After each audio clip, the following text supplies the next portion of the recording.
1 out of 10 or 10% of homes that come on the market go off the market with never selling.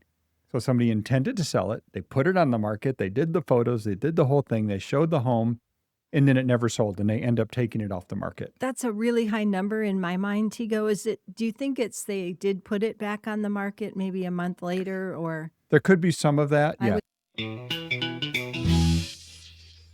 Welcome to Albuquerque Real Estate Talk, episode 568. It is Tigo and Tracy Venturi, or Tracy and Tigo Venturi. Wow, that's a new one for you. I know. Well, it kind of, we say it both ways all the time. So we are the Venturi Realty Group. We've been here talking about real estate in Albuquerque every week for 568 episodes now. And, every week we try to inform what's going on with the real estate market, be helpful to people buying and selling, as well as educating the realtor community as well many times. So we enjoy doing this. And this week I've got an interesting topic. Something came up, and it was, in 2026, what should buyers and what should sellers expect from their real estate broker?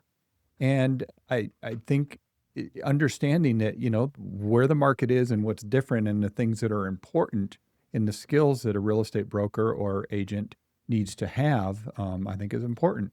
And of course, we have the question of the week, Tracy.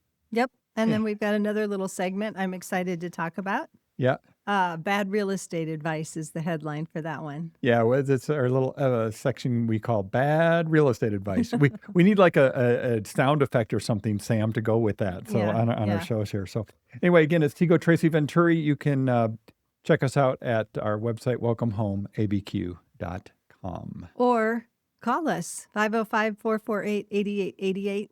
Follow us, like us, subscribe, all those things. So Tigo, Yes. what to expect from your listing broker in 2026? You're looking to sell your house. What's going on with how to make sure you have a great listing broker? Well, and I want to frame this a little bit because I think these things are important. First off, about 10% of the homes that get listed for sale in the Albuquerque area, 1 out of 10. I said that wrong. I said 10%. Well, I guess It's 10%. it's still 10%. You can math. 1 out of 10 or 10% of homes that come on the market go off the market with never selling. So somebody intended to sell it, they put it on the market, they did the photos, they did the whole thing, they showed the home, and then it never sold, and they end up taking it off the market. That's a really high number in my mind, Tigo. Do you think it's they did put it back on the market maybe a month later, or There could be some of that. I would Yes. think Yeah. there's some relisting going on. Yeah, there is some Yeah. of that. But what that means is, and yeah, you could say, okay, the first time. So these are, again, people that intended on selling. And for whatever reason, when they came on the market, it did not It sell. didn't sell. So Yeah. maybe it went on again and hopefully it sold. It could have. Or it it could could have. still be in that 10%. But Well, anyway, the other frame on this for home sellers is that 37% of the homes here in the fourth quarter of 2025 had some sort of concession. And we've been talking about concessions a lot lately, and there's the evidence right there. And you know what I found is that's the highest number could find. So home sellers are giving concessions at a higher level than really we've ever seen. so 37% in the past year had concessions. So let's describe what concessions are for our listeners. Yeah. I mean, they know, but just to be clear, so when we go to a new home builder community, right? They have a lot of things they're throwing in to say, hey, buy this, we'll help towards a rate buy down. Buy this house and we'll give you some appliances. So if you are reselling your home, realize that you may be competing with that or not, depending on where your home is. But most buyers these days are asking for concessions. So making sure your realtor who lists your home is aware of concessions and has talked to you about concessions, so that up front you might want to be thinking about, should I be offering something? Should I be offering some sort of credit to buyers' closing costs to help them have a better interest rate? Or should I be thinking about concessions and what that might look like? Well, and there's one of the things, again, when you're thinking about, what you should expect from your real estate professional that you hire to help sell your home, they should be familiar with concessions and how those work and how they can help with the home sale and actually help put more money in your pocket. Because Right. if you do it properly, you can show a buyer that you can actually have a lower monthly payment but the seller could maybe net more if they offer a concession versus a price reduction. Right. So that's a really important thing that with the listing broker, the seller, and perhaps a lender to put together perhaps an example. If we want to price reduce, the house isn't selling, we want to price reduce, maybe we're going to do a $10,000 price reduction. What would that $10,000 do as a seller buyer credit towards a rate buy down versus $10,000 in the price, And right? what I called that when I was putting my notes together for this was the finance first strategy, is that needs to be part of the conversation when you're getting ready to put your home on the market, is having those conversations. Yep. Another thing you should be expecting is, really making sure you nail down the list price at the beginning. This isn't 2020, 2021, 2022, where you just threw any number out there and people would still come and look at your home. You have to nail that first 14-day listing period with the list price, correct? Totally. And, in our market right now, when a home sits for very long, people do think something's wrong with it, right? If we go 30 days, 60 days or longer, and you haven't received an acceptable offer, people are starting to go, well, what's wrong with that house, right? So having a pricing strategy to go with your whole marketing plan is really important. That conversation happens, says, here's the pricing for relevant sales in your area. Here's the good data. Sellers ultimately can choose the sale price, and we need to give them good data to choose one that's the right market price. And what I would say, you don't want to be one of the 110-day homes. And what I mean by that is there's a stat out there that we say average days on market is around 45 days right now. But those are for homes that actually sold. The 110-day average are for homes that are unsold. So on average, for all the homes that are still on the market that have not sold, it's 110 days. So there are a lot of homes that are sitting and not selling. Yep. So you don't want to be one of those. So the other thing, Tracy, I think you would expect from your realtor is the move-in ready standard. Right. The move-in ready, so that you've had the conversation of how buyers are going to perceive your home. Got to have some honest conversations sometimes. Sometimes the house has odors that we need to just talk about and make sure that if you can't deal with them, that you understand that it's going to be an issue for buyers, right? We need to talk about the ease of showing, making sure your house is available to show so that buyers can get in and see it. We want to talk about how your house presents compared to the others that are actively on the market that people might also be considering. So that's back to the pricing strategy. But talk about, should we pack up half of everything that you've got? You're moving anyway. Think about how when you go to a model home, what they look like, right? If you can make your house as close to that as possible with good advice on what you should do. And just sidebar to that, Tigo, a lot of times, talk to us as early as possible in your thought of moving so that we can be there with you. Because sometimes you might think, well, I need to paint, I need to add this, I need to remodel this room, I need to do this or that. Let us be your guide. We can come in and say, yep, that really will make a difference. So I want to just kind of go down that road a little bit, but this was on my list, was radical transparency from your realtor, from your broker, right? And what I mean from that is, if you're selling your home, you don't need a yes man. You don't need somebody that's going to tell you what you want to hear. You need somebody that's going to be frank and honest with you. You may not want to hear it. You may not want to hear that, that dirty carpet really needs to get clean, or all that dust on the top of the baseboards needs to get cleaned up. But you do want somebody that's giving you that advice because they know that makes a difference in the home. And of course, there's, we talk about pricing as well. We always talk about pricing, condition. And those are the hardest conversations between a real estate professional and a homeowner, because the realtors, we're afraid to offend somebody, but you really need somebody that's going to be honest with you, right, Tracy? Right. For sure. I agree. Yeah. Okay. So what do you think about having a house pre-inspected? We don't see a lot of that in our market. Yeah. And I would say that's something to consider, and it's something you should be talking to your realtor about. Is that a good strategy? Does it make sense?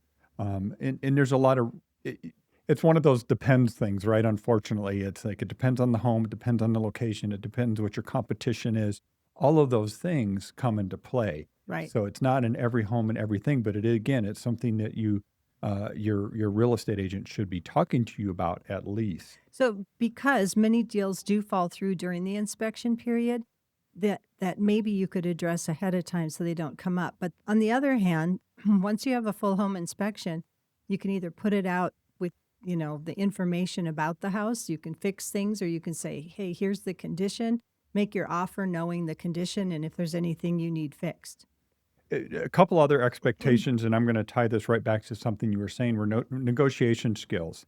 There's obviously the negotiation skills when you go under contract, when you agree on price and timeframes and different terms of the contract. But then there's also the repair negotiation.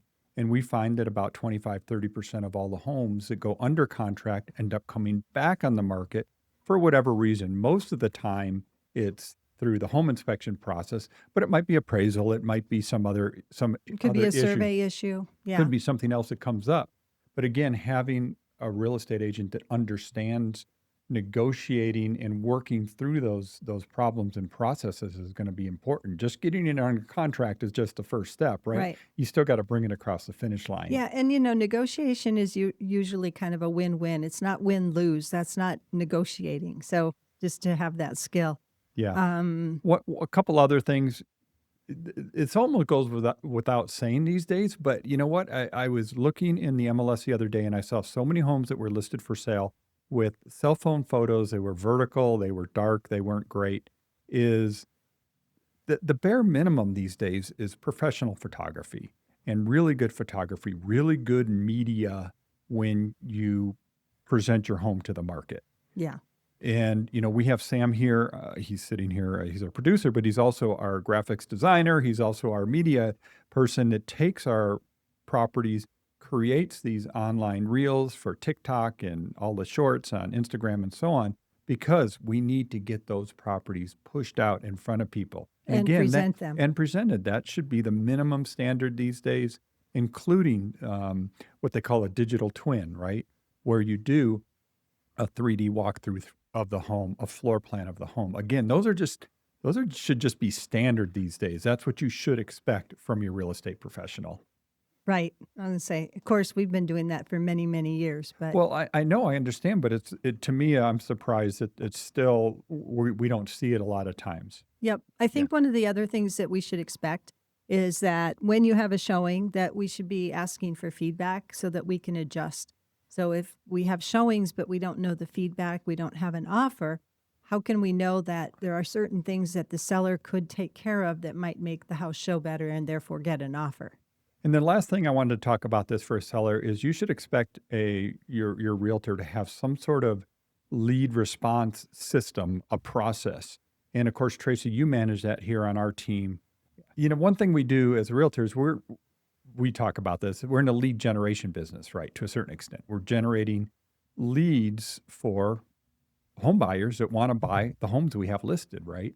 And you have to have a system that should be expected, again, from your listing realtor, have some sort of system in place, Tracy, when somebody calls, somebody emails, somebody asks about a property. And we have that set up. You manage that for us. Of course we do.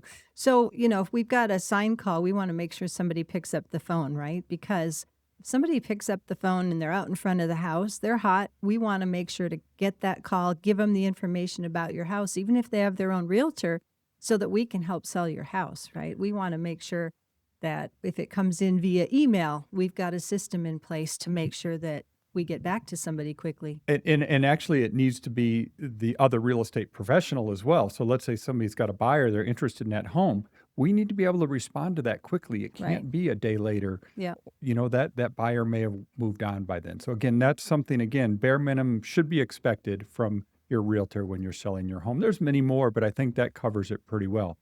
Yeah. Oh, wait, did you want to talk about absorption rate? I did, because, Okay. I love it when you talk about like stats and data and nerdy things. stuff, yeah. Nerdy stuff. So absorption rate, give me an example. Well, absorption rate is what percentage of homes that are on the market sell in a given month, right? Right. And so you should have a pretty good idea for your neighborhood, your zip code, for the entire metro. It just, it depends. Right now, it's running about 40% for the entire metro. So that means that about 40% of the homes are selling every month, which is actually really good. It doesn't feel that way in our market, but that actually is pretty good. And I think part of that is the the good homes that are priced to the market, good condition, all that stuff we talk about, they're still selling and turning Quickly. over. But then there's this other group that's kind of languishing, I So guess. I don't as know if that's a fair way to put it, but yeah. yeah, so as a listing broker, we should be telling our prospective sellers that if there are, let's say, 10 homes for sale in their area and 2 are selling a month, that means that there's a 5-month supply, right? Could take 5 months for those other 8 to sell. Yeah, there's a Um, couple different metrics. Yeah, I don't want to get into this too much, but basically there's month supply of inventory, but there's also absorption rate, and they're similar but different. yeah, But it is something that's important to understand that if you're selling your home and it's a $350,000 home in Ventana Ranch and there's 20 other homes exactly right like it, that's going to be a different conversation if it's the only home in that price point in Ventana Ranch, for right, example, right. right? So again, those are important things to be talking about when you're talking with your listing broker. So what to expect in 2026 from your buyer broker? Yeah, so if you're gonna be buying a home, Yeah. boy, Tracy, what I have so many thoughts on this, but I'm going to start by think about your monthly payment. If you are going to need a loan, not cash, if you've got cash and you're going to pay cash, you know how much you want to pay for a house, right? Um, the only caveat, and I'll get to it. So by monthly payment, think about we get a lot of people inquiring on a house or a townhome or a condo in Albuquerque area, and they say, "Oh, this one's only $200,000. My monthly payment's going to be X." And I go, you do know that there's a 400 a month homeowners association, and that means your monthly payment and your buying power is actually different. So if you think about your monthly payment and know that, you might be looking at the right homes to consider when there's other fees involved, right? Yeah, yeah. And Yeah, and I would say that the 2026 housing market, and really it started in last year, is that it's a monthly payment market for for the bulk of people. We're not talking about people that can just pay cash for a home, but it is a monthly payment uh, driven market for home buyers because the interest rates have been higher,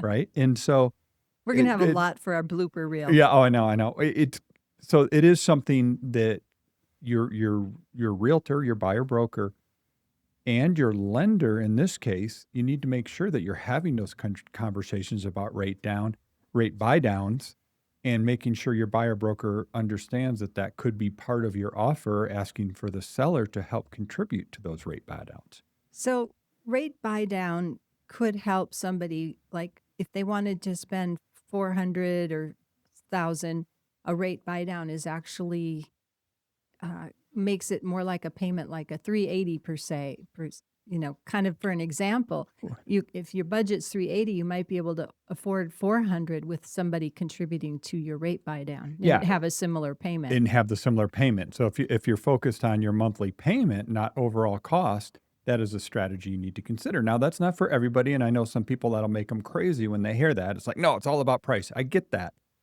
But for some people, if it's about the monthly payment and it's going to get you in the home that you want and need for your lifestyle and your family, it's something you got to be talking about. Sure. So we talk about the next thing a lot, Tigo, being the prepared buyer. I think about the trifecta when there's a lender involved. We want to make sure that when that gem of a house comes on the market and you've been looking, that you are ready to jump, right? Because we need to move fast on the gems because other people will be also. So let me frame that from like kind of how we're frame this topic, which is what should that buyer expect from their realtor in Right. that scenario? The realtor should be advising them to make sure that all the ducks are in a row and let them know how the market is. When we show people houses, Tigo, I've shown thousands of houses, right? You go and you say, okay, we're looking for a house around 350 or 375, and we go look tomorrow and we see 6 houses and none of them are quite right. And we go the next day and we see 3 more houses and you go, oh my gosh, this is it. But we've already seen 10 houses and we know this one's the gem. So it's sort of like being ready to move on it because somebody else is also out looking at 10 houses and they're going to see that one too. So we want to make sure you're ready. And this same as with the listing side, but on the buyer side, obviously the negotiation strategies, the way offers are written and presented matter a lot, correct? And even the Totally. conversations between the buyer broker and the listing broker, for example, make all the difference. Sure. Yeah. And historically, just having good relationships in the real estate community between the realtors is goes a long ways. But Tigo, when you think about, um, we were talking from a seller's perspective of, if you let your house be on the market for too long, it can be harmful. From the buyer's perspective, we know that they think that they can get a deal if the house has been on the market those 110 days, right? So it sometimes they can and sometimes they can't. But as a buyer broker, we should be talking to the listing agent and saying, what's important to your client? And how can I make sure if my client decides to move forward for things besides price that might make a difference for your client, Yeah, no, right? really, really good advice there. And then the last thing I want to talk about was, again, on the buyer side, we talked about this on the seller side, which it's the same. It's radical transparency, right? It's being open, having difficult conversations, and we know that on the buy side it can be pretty stressful. You got a lot of stuff going on. You're searching for homes. That's exciting. It's fun. You're looking at homes. You're on Zillow and you're on Realtor.com or whatever. You're looking at homes, and you go out and look at homes. That's exciting, but you're dealing with loan applications. Suddenly you're under contract. You're dealing with inspections, and there's a lot of moving pieces. So you also need a realtor that's kind of there for you when you need just a shoulder to cry on. Is that a fair way to put it? Totally. I think of it as always having a realtor who always tells you what to expect and what's next, and being that calm, reasoning voice that just helps you realize that, yes, it's hard, yes, it's stressful, and it can be, because on the other side, you're also trying to figure out packing, moving, and wherever else you're currently Yeah, living. yeah. So, yeah, having that is important. Anything else we want to share on that? What buyers and sellers should expect from their realtors in 2026? I think that we've got it. The buy side, I think the only other thing maybe to think about is, what are your monthly expenses in addition to the house cost? We know there's PITI, right? Your property Principal, interest, principal, taxes, interest, insurance. taxes, Yeah. and insurance.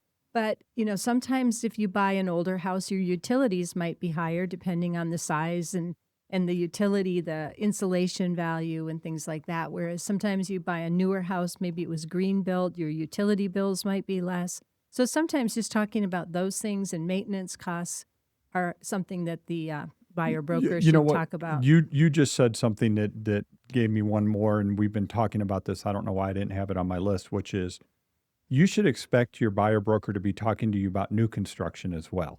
Right. And I know there's reasons for it, there's reasons against, but new construction, there's a place for it, and there's a lot of opportunities in new construction right now.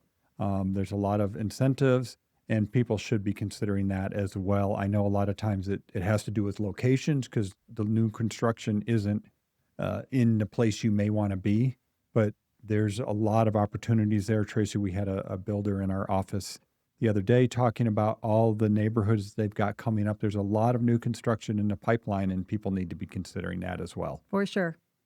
Okay. That was good stuff. All Uh, right, Tigo, what's their question of the week? our question Our of the question of week. the week. And unfortunately, I'm going to give the answer before we ask it. Okay. The answer is it depends. Yeah. Don't you hate that? I know, I hate that. Okay, but this is the question. How much cash do I actually need for a down payment in 2026? That's a great question for us to talk about at a buyer strategy session. Of course, it depends, because there's a variety of loans, a variety of types, a variety of different packages within each type. You can get a 3% down conventional loan. You can get a 5%, a 10%, a 20%, right? But if you're short on cash, there are programs that can help you get into a house with very little down payment. Yeah, and what I would say if somebody's searching, and they're saying, well, how much money do I need for a down payment and to buy a home, and how much money do I need for closing costs on a new home? There are programs in New Mexico that help people that are in the lower income brackets have down payment assistance as well as closing cost assistance. Right.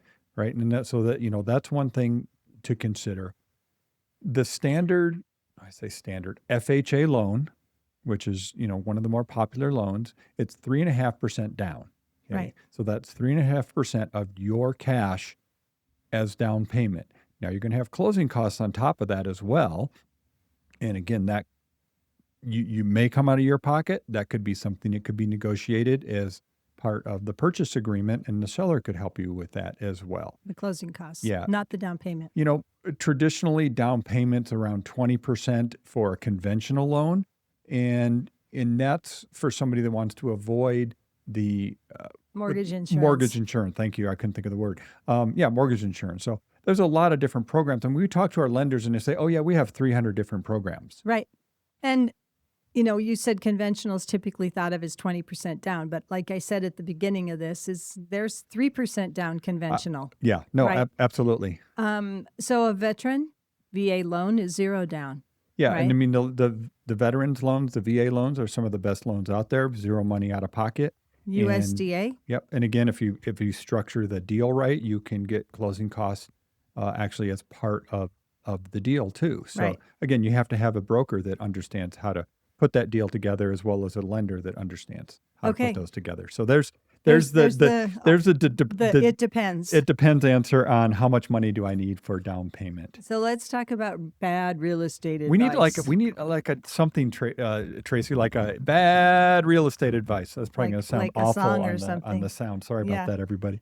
Okay. So the bad real estate advice, and we heard this the other day, Tracy, and both of us looked at each other and went, "Oh my gosh, of course." Well, we were on a session, on a national speaker, and heard this. So go ahead. Yeah.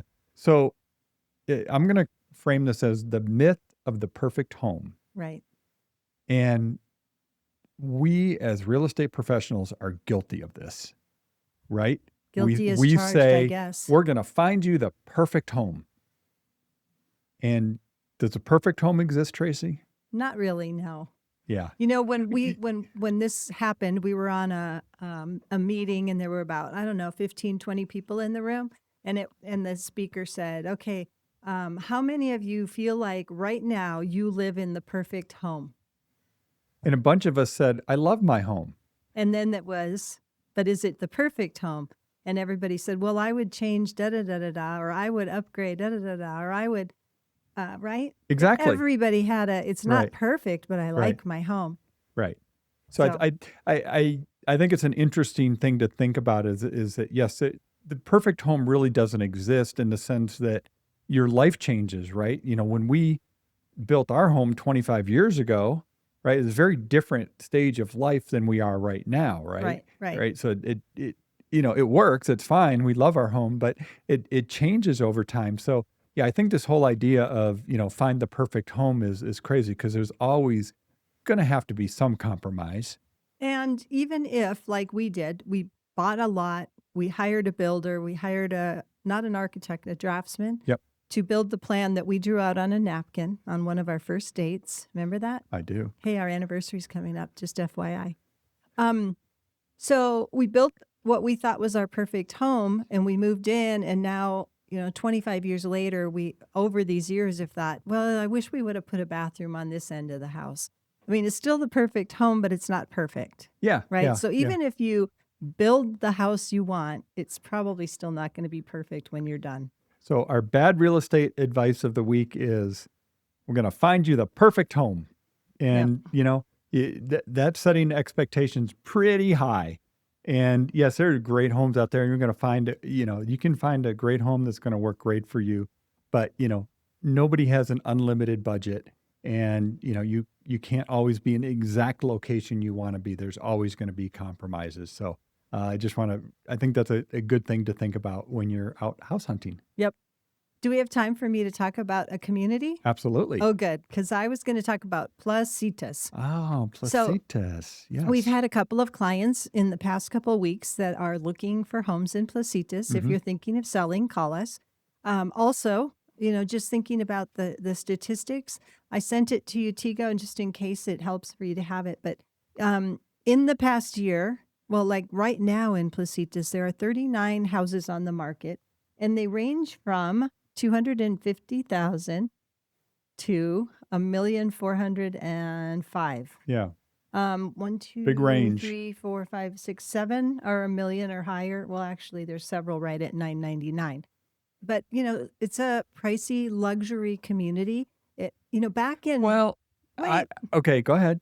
so back in my working at American Furniture days in the 1980s, one of the guys who was a vice president of the company lived in Placitas, and everybody would joke with him and say, "That's where all the hippies and communes are. And do you live in a teepee or a mobile home?"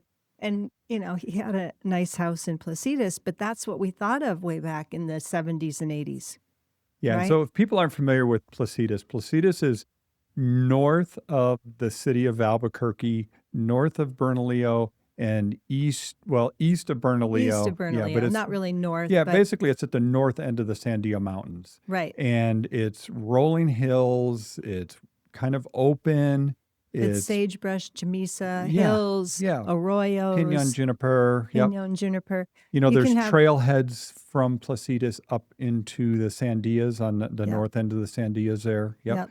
And it's Big views. You can big see the views.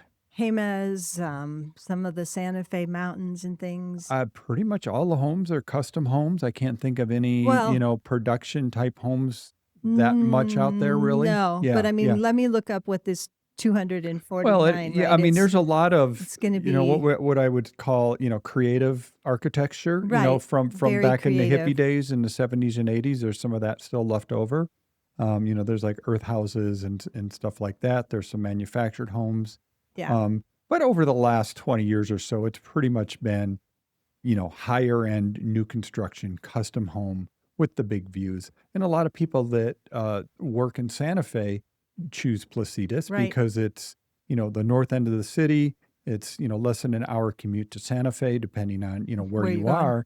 And it's still kind of that Santa Fe vibe with the rolling hills that you find around Santa Fe as well. Yeah, wide open spaces. There's still wild horses out there. You go show. Acel was out there a few weeks ago and took a bunch of pictures of the wild horses, and her Yeah. clients were just enamored.